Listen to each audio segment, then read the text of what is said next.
Hey guys, bit of a problem. This thing came down. And it's way too heavy to lift it. But fortunately I've managed to get it upright into the ground. But it's going to need a lot of repair though. Got several cracks here.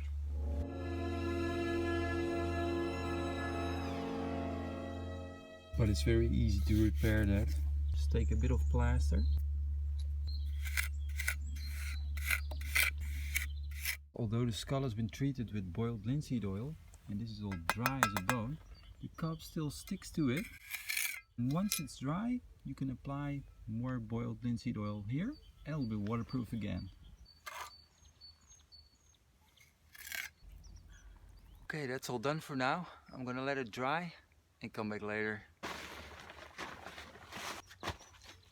I'm leaving one air pocket over here so it can dry a bit overnight. Once it is dry enough, take an old rag and some water and just wipe it down. Smooth it all out.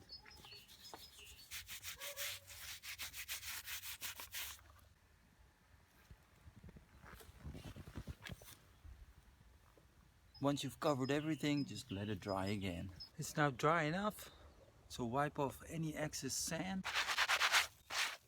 and get out your boiled linseed oil.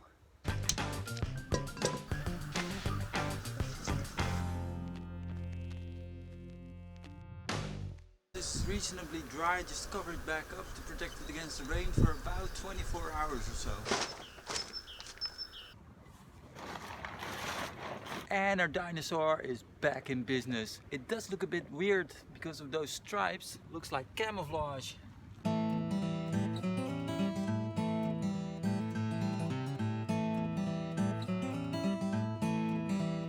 Well, I'm pretty pleased with the result. Thanks for watching. Catch you later.